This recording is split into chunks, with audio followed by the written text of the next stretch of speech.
Welcome to the Emergency Mind podcast. I'm Dan Dworkis, and this is a space where we train ourselves to think and perform better during times of crisis.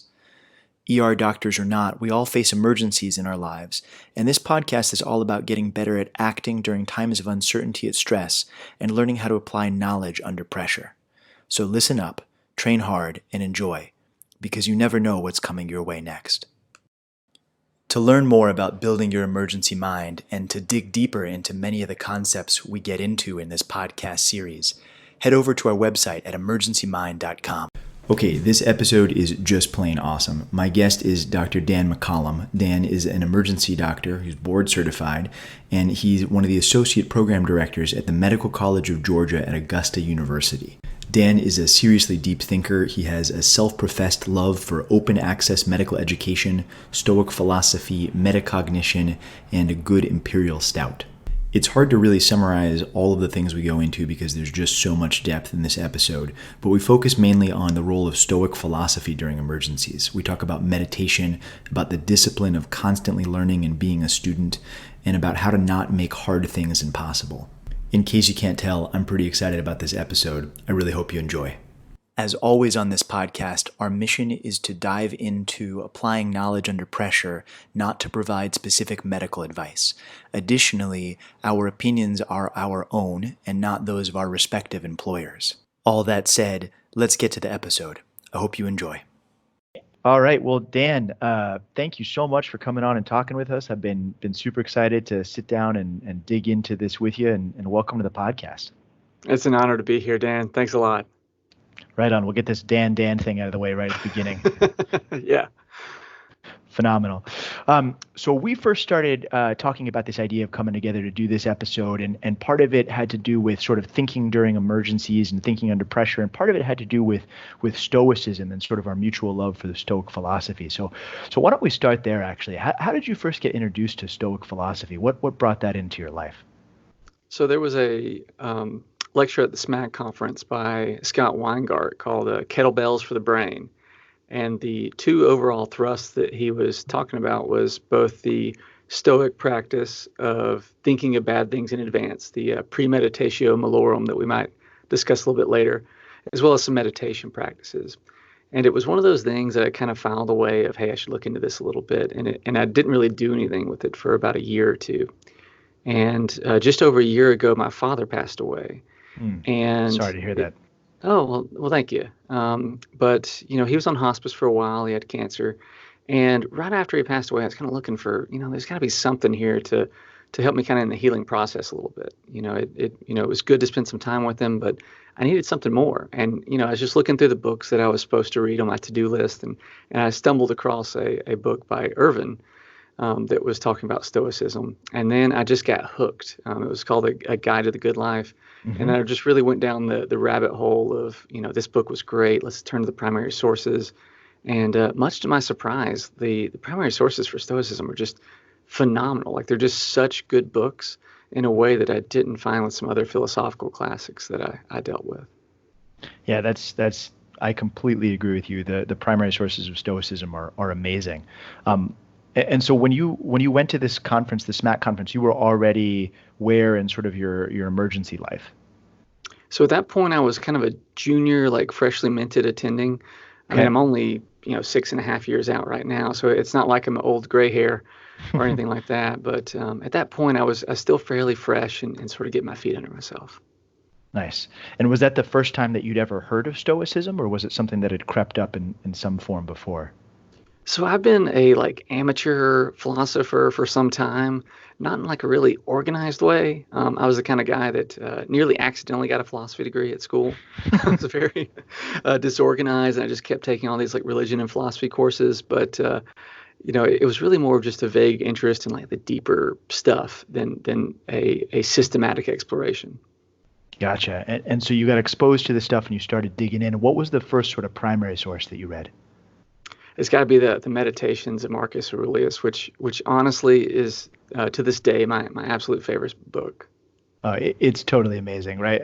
And despite not wanting to give this advice, if you haven't read that, I would stop listening to this podcast and go find that book and pick that up and dig into it. That is just so full of incredible lessons about life. ER doctor or not, it's an absolute treasure trove of learning and sort of self-reflection. And it really is, of course, Marcus Aurelius's sort of notes to himself, like his meditations to himself about life. No, it's Couldn't agree absolutely with you more. incredible, as you said. I mean, there's just no way to say how like each and every page just has this like gut punch versus gut punch, and just one after another of amazing quotes. I just looked at my copy as I was dog earing like every page. I'm like, that's not really how dog earing works. Like, it doesn't actually help you if you highlight every word. So it really is amazing how through kind of an accident of history we ended up getting this incredible book. Yeah, totally, totally incredible. And so, how did you start bridging those sort of Stoic philosophy concepts into emergency practice? Well, at first, it didn't really hit me that it had a lot to do with my quote unquote day job of being Hmm. a emergency medicine physician. And then I realized as I kind of got my mind right, as I was thinking more properly and being just more content, I just felt more comfortable. So before, I guess I'd kind of gotten lucky that I was cool enough under pressure to where I didn't melt down during a resuscitation or a nasty trauma that comes in. But it wasn't really intentional. It was more just a luck based thing. And then after I got more and more into Stoicism, I was thinking, oh, I can go from sort of, a guy that was accidentally good at boxing to someone that was actually training hard and like, here's how you actually throw a punch, and Hmm. really honing those micro skills that you need to actually stay cool during a critical resuscitation. Oh yeah, man, let's dig into that. Tell me about that. What does that mean to you? What are the micro skills you need to stay cool during a resuscitation? Well, I mean, a lot of people, when you see someone that's a virtuoso at something, you watch a cellist play or something like that, and you say, wow, Yo-Yo Ma's really great at the cello. And Yo-Yo Ma is really great at the cello, like no doubt. But it's not this impossible thing to get good at playing the cello if you break it down into the smaller parts. What is each hand doing? How is it that you're keeping rhythm? All those bits and pieces. And I can't play the cello at all, but if you broke those pieces down, you could learn those tiny skills. And so if you watch what seems on the outside, like how on earth is this man or woman that's running this code run it so smoothly and so calmly? How are they staying calm? There's a 22-year-old that doesn't have a pulse. Like, why aren't they just losing their mind right now? If you really break down the fine skills of what they're doing, how they're communicating, how they're breathing, what they're thinking internally, how they're carrying themselves, those are all learnable skills if you practice them. Hmm. Interesting. So you're reflecting on what I think is a very common occurrence for most of us in emergency medicine, which is especially the first couple of times you watch somebody do a code or do a procedure, it seems like they're an absolute alien, like inhabiting a human skin, right? You're like you're displaying none of the emotions that I understand, and none of your physiology makes any sense to me, despite having usually gone through medical school at this point. Um, and somewhere in there you realize, well, okay, they're probably not actually an alien, and if they got there, then I can get there. And so you sort of start investigating these paths, um, and breaking it down like that is a really really key component. Do you remember when you started to sort of consciously break that down?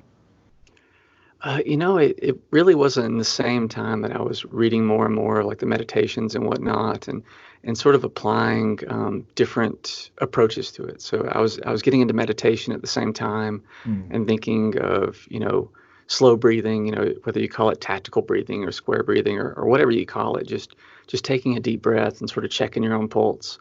As I tried some of those different skills, it just all kind of came together to where it's a little hard to say, oh, this was clearly from Seneca, this was clearly Hmm. from Marcus, as opposed to just all of these things came together to just make me feel a sense of comfort that before I didn't have. And until I had it, I didn't know that it was missing, to be quite honest. Hmm. Interesting. So you were able to use sort of your own internal compass about how the practice was going to guide you in terms of what your next steps were. Exactly, exactly. Huh. Huh. And that's got to be very interesting because now, as I understand it, one of your jobs is that you're an APD, an assistant program director, and so a lot of what you do is spending time teaching the next generation of ER doctors. So that's got to be different because in some sense you're instilling that to them a lot earlier than you or I even were sort of like privy to those kind of ideas. Oh yeah, and you look at how good the residents are these days. Like, I am so lucky to have got into emergency medicine, because if I was, trying to do it nowadays, I look at how good these kids are and how good their CVs are. Like I just couldn't make it. But one of the really amazing things is when you try to teach them, they see you run a code and say, hey, that was a really quiet code. There wasn't a lot of yelling and panic and scrambling about, but it was just smooth. Like, what were you doing? And then when you have to articulate it and actually explain, oh, so this is what I was doing. This was an example of closed loop communication. This was an example of me intentionally speaking a little bit quieter than everyone expected me to. This was, an example of me taking a breath before picking up the laryngoscope blade. As you sort of break it down, it actually reinforces all of those things. And in many ways, made me a much better resuscitationist because I had to explain it to some really, really good residents that were working with me. And as you're thinking with them about those micro skills, do you have sort of an explicit, like almost like an artist, like a palette of different colors where each micro skill is its own thing that you drill? Or do they sort of come up naturally for you in the course of a resuscitation like that? It's a little bit of both. I mean, I think some of it has to do with what stage we are in the resuscitation. Is it before the patient even gets there, where you can sort of lay down the groundwork of this is how things are going to go? Is it while things are going well during a resuscitation, in which case you kind of just need to keep the plane flying in the air? Or is it when things have gone terribly awry, when you get that unexpected punch to the face that you weren't expected, and the patient suddenly has a downturn? I think that each of those like kind of different types of flavors of resuscitation kind of dictates what you need to do. When things are really going off the rails is when I really find things like tactical breathing to be more helpful. While before the patient gets there, some of the skills that the Stoics really reflected on, such as the premeditatio malorum, really resonates as far as, okay, if this person loses their pulse, this is what I'm going to do. If the lung is down on one side on this GSW patient, this is what I'm going to do. Tell me more about that. When you're getting ready, when the radio goes off and you've got 2 minutes before this massive trauma. Let's say it's a GSW to the chest, like you said, a gunshot wound. This patient's coming in. They're going to be sick. The ambulance team sounds a little frenzied on the radio. How are you using those Stoic skills then? Well, I mean, a lot of it has to do with some of the things that Marcus and Seneca as well often mentioned, that you had to sort of control some of those passions. The natural feeling is the panic. Someone just took a bullet to the chest. Like, that's not good, right?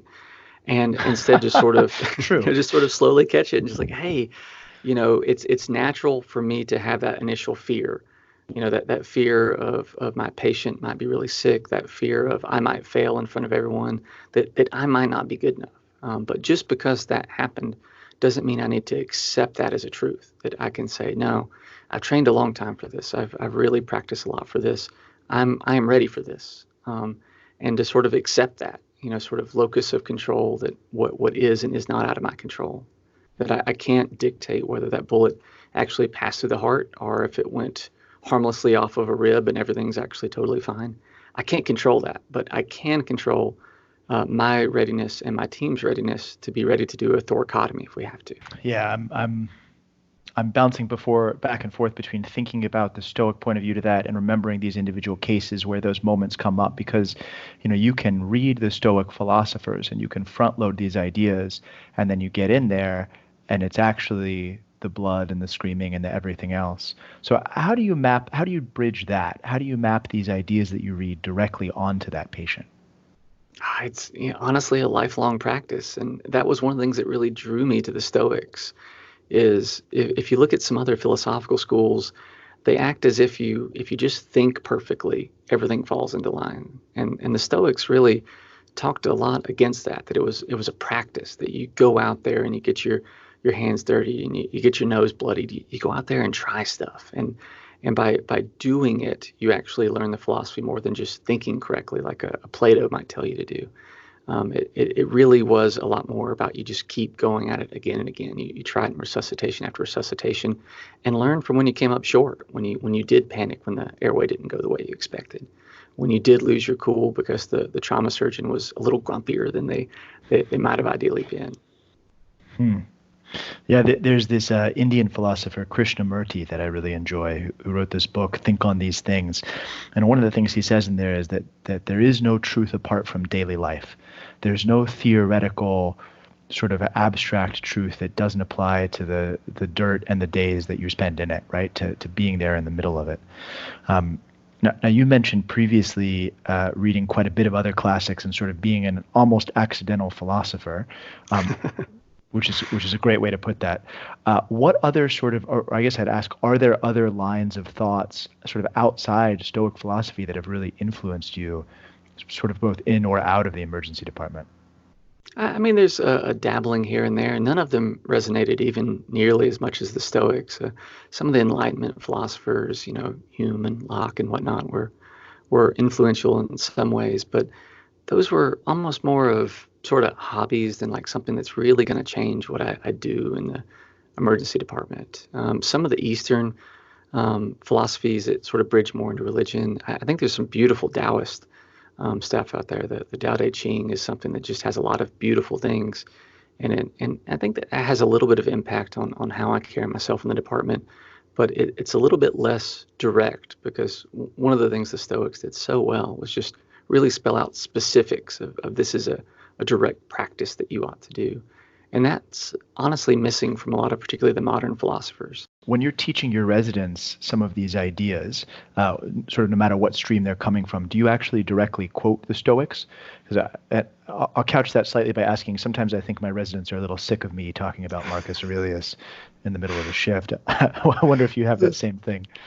Yeah, a little bit. I mean, there is certainly a truth of just like, oh, I've got this amazing truth I just want to tell everyone, and I don't want to be that guy that suddenly started doing CrossFit and just wants to never stop telling everyone about how they're into paleo or CrossFit or any number of entirely justifiable things that honestly you can just keep it to yourself, man. Like it's fine. I do think it's important enough though that it does come up some. And a handful of my residents are pretty on fire about this. I've given a few of them copies of the Meditations of Marcus Aurelius, and a few of them like it really hit them hard. And I just kind of think of a lot of the residents coming at it from different places. That some of them are much more blue collar, and they kind of want a much more direct set of marching orders of, okay, you have a chest pain, this is what you do. And some of them really want to dive into the deeper bits that really can be there of that metacognition piece of how do you think about how you're approaching your patients. And that applies obviously to the whole life cycle of the experience, like you said as well, right? Like the planning, sort of how do you set up a system that's able to absorb multiple casualties or sick patients? How do you envision what's coming next? Then obviously those, the microcosm of the first moment of a emergency case, which is often one of the most pressing and sort of harried times, and then moving that through all the way to the ultimate end, which sometimes is death and suffering. I think we probably both agree, in addition to having wonderful names right together, Exactly. that we both probably agree that Stoicism has a lot to offer on all of those fronts, and that as emergency doctors we really need those thoughts to be clear, crisp, and sort of organized in all of those individual pieces. I wonder if it's worth diving into one of them in particular. So recently I've had several residents come up and talk to me about how to handle the first couple moments of a code, right? So either they're starting a code in one of their own patients, their patient's heart is stopped, or they're called out of the ER to run a code on the floor and they arrive on a scene that's maybe a little bit frantic. How do you train your residents to handle those first couple moments? Oh, it's so tough, and I think it's one of the hallmarks of emergency medicine training, to be honest, of being able to handle that. I think the first thing is to sort of establish who's in control. Mm-hmm. And if it's unclear who that is, then for better or worse, it's you. There's so many codes where, think back to when I was a resident on the floor and you come in and there's, 15 doctors in the room, but no one's really sure who's in charge. And if that's not clearly the case, someone needs to own it. And if someone else actually is running the code, great, like just be the best worker bee that you can to assist them in any way. And there's a piece that comes over the rest of the team when they realize that the resuscitation leader is cool, calm, and collective, that they've been here before, they've mentally thought through this. And so a lot of it, as far as how do you have the best 15 seconds of the initial start of the code, that's where a lot of codes are won and lost. And I think the preparation for that you do in the days, weeks, and months before that code is really how you get great at it. Because that natural human instinct of this is a patient that's dead in front of me. it's such a gut shot that you can't really come to grips with it unless you've really owned it. So some of the methods such as the premeditatio malorum, where you really dwell on what's it like to have someone in front of you, what's it like to code a 3-year-old that's in front of you, and Mhm. really feeling all of those feels that you have in advance. Until you've done that, you're not really ready to actually walk into that room and lead a code team of a 3-year-old that doesn't have a pulse. So that's the first and foremost part, is that preparation piece that I think Stoicism does so well. And then from there, just sort of emanating the calmness of, we got this as a team. Let's form it together. And that ad hoc basis of, you don't always have the chance to assign different roles in the resuscitation before they come in. It's very helpful if you can, but if you can't, how to rapidly assign different roles, because that way those people can do their best at that job that they've been assigned. Hmm. And so do you all actually practice sort of visualizing codes quietly by yourself sort of before anything comes in? Yeah, I try to instill that practice in residents. Sometimes they'll have mundane patients, for example, and I'll say, well, what if this patient that you just presented me with this fairly benign complaint, what if they coded right now? What would you do? Or Mhm. what if they had a seizure right this second? What would you do? And sometimes that sort of microdose of premeditatio malorum makes them prepare themselves for something that's truly unexpected that they didn't see coming, because you can kind of transform that more mundane back pain patient or hypertensive patient or whatever, and sort of make it something where they can prepare themselves more fully. Dan, I love that. Microdosing premeditatio malorum. What an awesome way to say that, right? Because I think implicit in that is this idea that thinking ahead like this is its own skill, that getting into the groove of saying, hey, things are going to go wrong and I have to be ready is its own skill. And the way to practice that skill, like anything, is to break even that skill down into its components and to practice, practice, practice. And so that idea of I'm just going to constantly microdose myself with this, this sort of like thinking about bad stuff is just amazing. Well, I think we have this nasty habit of thinking very binary, like you're either doing something all the way or not at all. I talk to residents about meditation, for example, and some of them are like, there's no way that I can sit there for 10 or 20 minutes by myself with my own thoughts, which honestly tells me that they need to do so. But Hmm. even if you can't do it for 10 or 20 minutes, can you do it for 60 seconds? Even those smaller bits and pieces of it, you don't necessarily have to be a black belt in martial arts. You can get a fair chunk of the benefit of that by just trying it a little bit, doing something small, as opposed to pretending that you have to, for an entire hour, think about the death of your child. That's too much for really anybody. But by taking small bits and pieces, you can get a pretty good meal without having to have all 9 courses.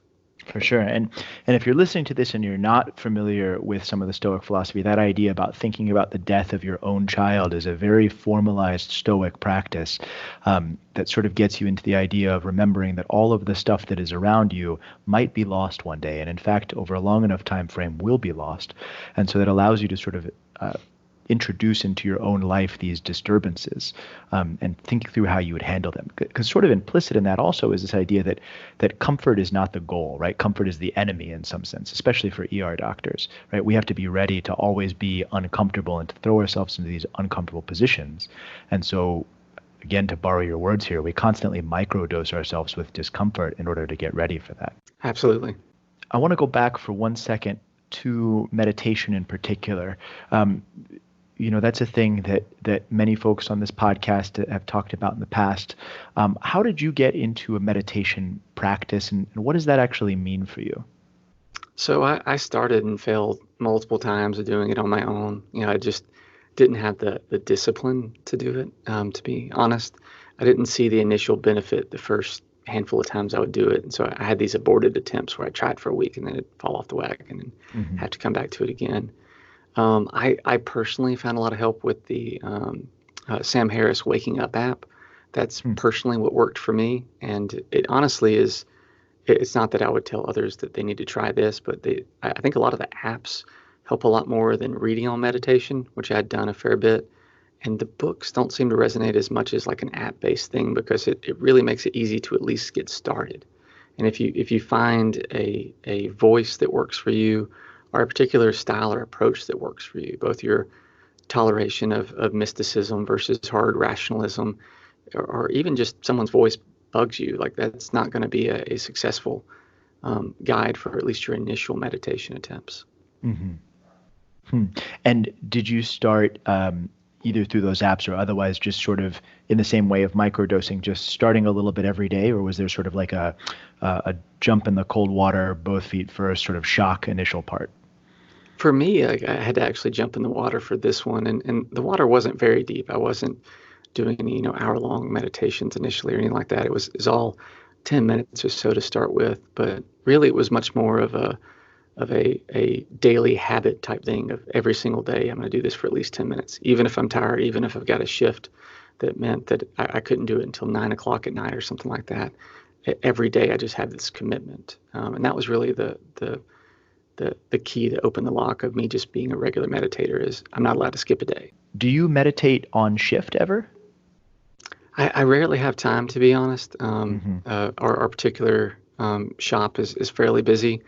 It is something that I've really toyed around with a lot, because I've noticed some days where I'm just, I'm overwhelmed or something, and just having a 90-second walk, just like loop around the department and then come back to my chair, it comes back like refreshed, in a way that would be far better than me just picking up the next chart, as it were. It's all electronic, of course, but instead of just rushing to see that next patient, taking a moment to make sure that I am mentally where I need to be in order to properly give all of myself to that next patient, and not carry the last resus that may or may not have went well with me into this other room, to a patient that really doesn't deserve me at 30% of my best. They deserve me as much as I can give of them. Yeah, let's press on that. That's such a rich topic. The idea of how to let, one wave sort of go through you and pick back up at the next place. How do you do that? What have you trained yourself to do in that moment? I mean, a lot of this has to do with something I used to be entirely lacking in, which was self-compassion. There's a lot of interesting psychological research about forgiving yourself. And it really came down to the fact that I was just unduly harsh on myself. Any tiny thing that would go wrong during resuscitation, I would just beat myself up over it so hard. But if I sort of reflected back and said, hey, if one of my friends that was also an ER doc did exactly the same thing that I did, I would absolutely tell him or her, hey, that's okay. You're human. Like, a tiny mistake was made. That's okay. That's the nature of our job, is that we're not perfect. But I wasn't able to do that for myself, even though I would absolutely have done it for a friend. And so Hmm. sort of reflecting that, yeah, I too am human. I too am going to screw up early and often. And the quicker I can forgive myself on that, the quicker I can grow from it to learn whatever it was that I can do better the next time, as well as, dust myself off and be ready for that next patient that may really need me to be my best. And logistically, when you're let's say you're walking out of room 7 and heading to room 10, and you're thinking about that idea of dusting yourself off and getting back on your feet, what do you do right then? What is your dust off? Do you have a ritual? Do you have a thing you think about or a phrase? How does that work for you? So the two things that I most commonly come to is I'll go to the water machine and drink 1 cup of water from one of those like terrible styrofoam cups that we have next to the water machine. And it takes a little bit of time to do. It's something that to walk to the machine and actually take, it's like 30 seconds or so of your time. So it's no meaningful part of your shift. I find myself chronically dehydrated on shift because I'll realize that I've gone 8 hours without drinking anything. Just Hmm. a terrible self-care right there anyway. But it also is just kind of refreshing because that cup of water is just me. And it honestly, just the cold water hitting me is enough to sort of make me think like, oh, okay, let's start fresh time. And the other big thing is just taking a few deep breaths, like really, really deep, all I got breaths is enough to sometimes sort of reset me. That's what I'll use more commonly if there's 3 or 4 resuscitations that are happening at the same time, and one of them isn't going well, but I know that I have to bounce back and forth between a couple of rooms if a pair of nasty traumas come in, or one patient's coding and another DKA patient rolls in or something like that. I sometimes have to do something like that more quickly even. Hmm. And how did you develop those ideas? Entirely by accident. I would love to say, oh yeah, I sat down with a notebook and said, this is exactly what I ought to do. But it honestly just one day I did it and I was like, oh, that actually works kind of perfectly for me. Depending on the amount of time, if I'll even take that cup of water for a walk and make one quick loop around our department, which takes like 30 seconds to do. And you just feel kind of refreshed. I've spoken to some international docs at some of the SMAC conferences, and a few of them actually had like 10-minute breaks built into their shift, which I thought was kind of brilliant of how much more efficient would I actually be if on some of my rougher shifts I had 10 minutes just to recalibrate whatever that looks like for me.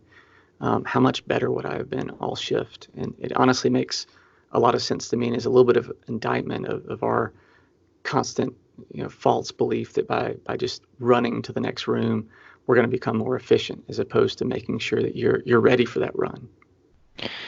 Yeah, that is so true. I mean, you have to be in balance in order to do anything as an emergency doctor, especially leading the team and understanding that skill of returning to balance as quickly as possible, certainly, but ultimately that you have to return to balance before you make your next move is so clutch. And I think something that takes a long time to learn, especially during residency, all of us go through, for me, and I think for a lot of us, it was sort of like the middle or end of second year where you hit that really low period where things start going really bad. And, yeah. Yeah, for sure, man. Right. And you try to start to learn, okay, hey, I need to take care of myself a little bit because I need to be on balance if I'm going to do anything worthwhile. I love what you're saying there with returning to balance. I've never heard that phrase before, but it makes so much sense. I've seen so many residents and myself that would feel guilty that they were taking 60 seconds to eat a Cliff Bar or something like that, and that guilt isn't needed. Like you're human, right? Like you aren't built to work for 10 hours straight with no food. Like it's okay to get yourself right before you go take care of that next patient. When I was doing more Muay Thai on a regular basis, my coaches used to say that you can throw the technique sort of from anywhere, but if you can find yourself returning to the pocket, to the space where you're most on balance and most centered, that's where you're really going to be able to deliver the power and the focus from. And so that idea of like, as emergency doctors, we pride ourselves on no matter what, you can be hungry, tired, and dehydrated. You could not drink for 8 hours. You would still give it every ounce of everything you had. But that doesn't mean that you have to do that, right? That doesn't mean that that's optimal. Yeah.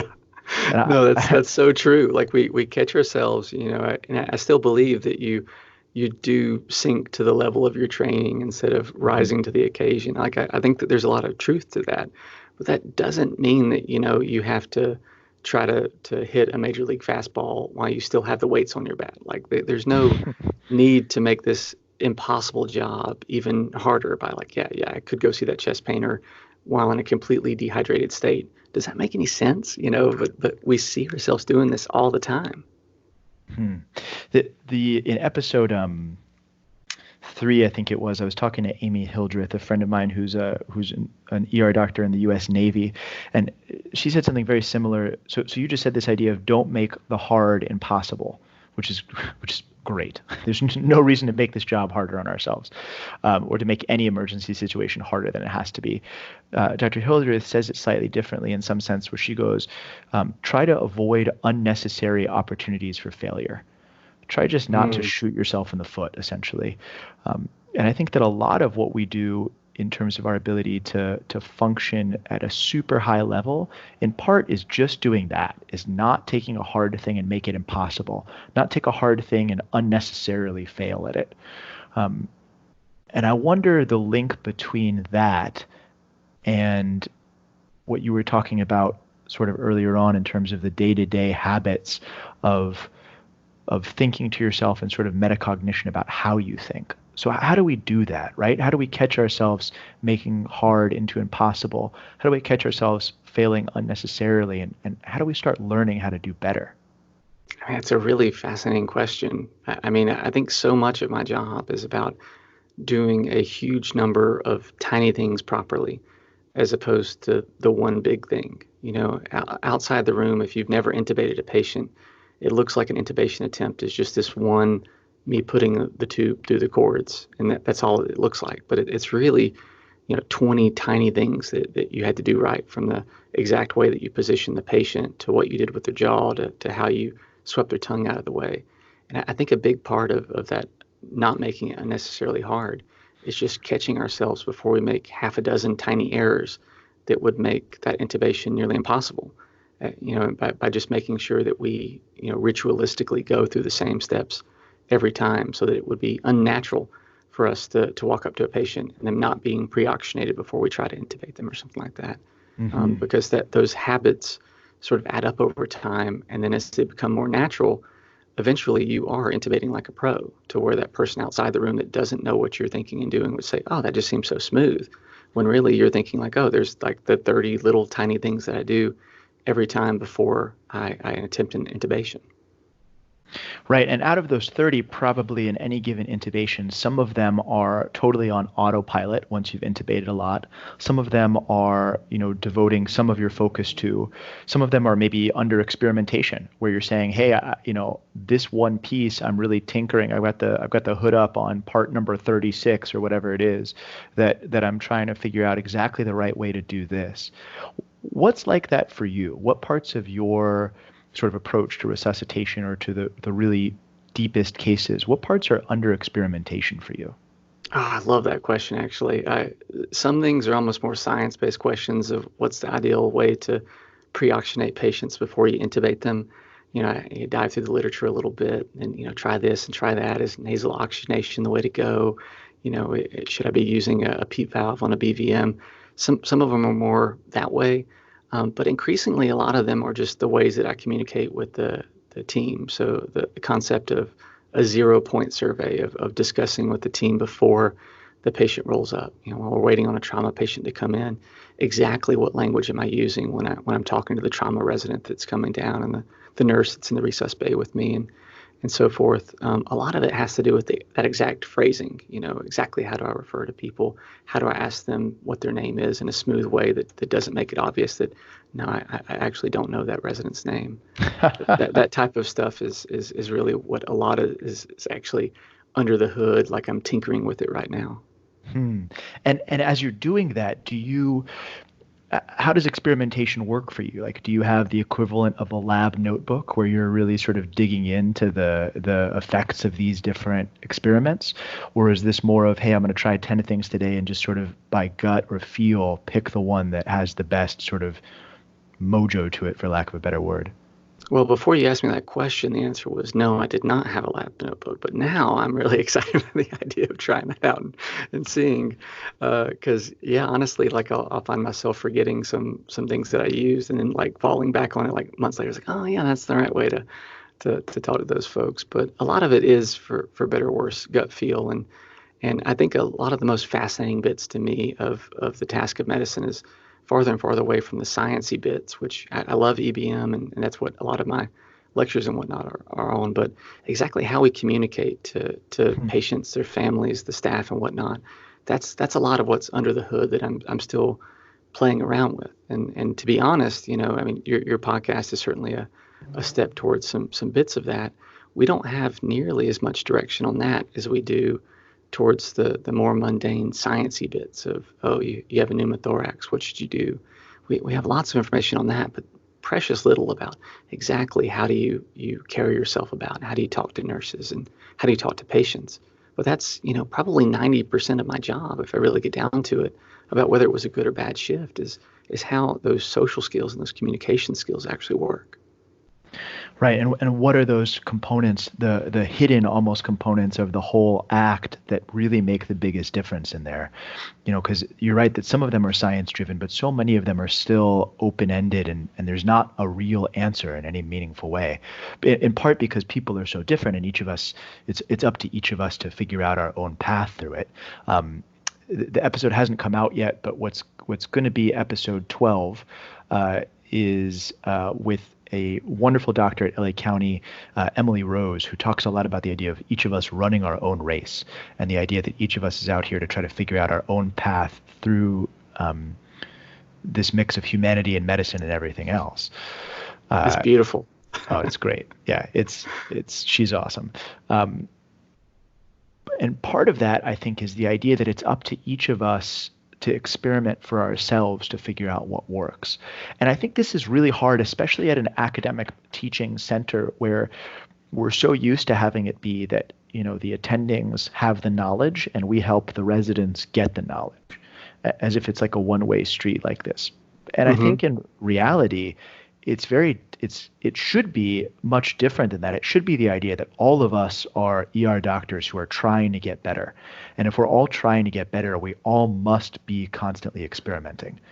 None of us have the answer. We all have to be engaged in this sort of group culture of each of us trying and experimenting. So I think we're going to have to make Emergency Mind lab notebooks as like a thing. That sounds amazing. I tell residents all the time that I learn so much from them, that I'm learning as much from them as they are from me. And I Absolutely. honestly think that none of them believe me. Like I think that they all just think that I'm lying. But honestly, just sort of watching and learning and seeing their different approaches, the things that they brought with them from prior experiences that they've had. And I watch them talk to a patient or a family, or how they run a code when I'm kind of giving them the reins to run the code themselves. And it just strikes me like, oh, I'm totally stealing that because she said that so beautifully to that trauma surgeon. Like I'm going to use her phrasing there. That it really is amazing, the diverse paths that people bring, and whether that's going to work for me or not. I'm just not a big gruff dude, and that I've got some residents that are like ex special forces big gruff dudes. I'm like, that absolutely will not work for me. But it's really interesting to watch what the team does when he does that, and sort of experiment, to run your own race, as you said. Dan, thank you so much for digging into this with me. There's so many threads here. Like we're gonna have to like come back together and do a version 2 of this sometime in the very near future. I'd love Um, that. we're amazingly already at like 45 minutes, give or take. So It doesn't feel like it, right? it I feel really like we doesn't. just started. Seriously. I wanna bring together a couple of the threads that we've been digging into. The first is really Stoic philosophy and how important that is. And again, if you're an ER doctor and you have not been exposed to Stoic philosophy, if you're a medical student, if you're even thinking about applying knowledge under pressure, go out there and read the Stoics. Read Marcus Aurelius. It just is good for everybody. Um, we talked about this amazing idea of microdosing premeditatio malorum, the idea of bringing these little instances to your life about thinking about what could go wrong and making that part of your discipline, about constantly being engaged in that. We talked a little bit about the idea of meditation practice in terms of how to jump in for yourself, and then implicit in that was this idea of not trying to seek perfection in meditation or in anything, but just getting started, just getting out there and getting your feet wet into it. Um, we talked about how to do a dust off, how to move between one room and another, and the idea of the importance of drinking water, which, man, maybe we'll make Emergency Mind like water bottles, and you're up first for Oh all these yeah. things, which is great. But, um, and we talked about this really deep idea of don't make hard things impossible, about trying to figure out in your own mind how you can get to a place where you're able to absorb the difficulty to move forward and meet it without making it unnecessarily impossible. Um, and then just because we covered so much, the last thing I have down here is this idea of how all of these big skills that seem so monolithic and universal are really made up of these smaller ideas, and how so much of your job is to do the small things right over and over again every shift. Um, did I miss anything in there? Is there anything else that jumps out at you as a big theme? No, no, you did a beautiful job summarizing it. Oh, right on, man. And as we're wrapping up here, do you have any challenges that you want to issue? And Ooh. this could be either to another doctor or another person that you want to see come on the podcast and talk about how they get it done, or it can be an open-ended challenge to anybody, or any type of person that you're working with, something you want to be seeing from people. Um, and I'll say, as you're thinking about that my challenge would be to any of the academic ER doctors who are out there listening to this, to understand that we're all out there experimenting together. And so the challenge from me is, on your next shift when you're working with folks, how can you make that more explicit? How can you show that culture of experimentation to everybody? I think that's a beautiful challenge itself. I guess my open-ended challenge would be to to just try reading Meditations by Marcus Aurelius. The Hayes translation is my favorite in paper, and of the translations that are available in audio, the Hammond translation that's available in Audible is my favorite. So after futzing around with quite a few different copies of it, those are my two favorites by far. Dan, thank you so much, man. I already can't wait to have you back for round two for this. Dan, it's been an absolute honor. I look forward to many future nerdy jamming sessions with you. This has been an absolute blast. Thank you for listening to this episode of the Emergency Mind podcast. I hope you enjoyed it, but more importantly, I hope you found something in there that you can use next time you find yourself in the middle of an emergency. To learn more about what we talked about in this episode and about building your emergency mind in general, head over to our website at emergencymind.com.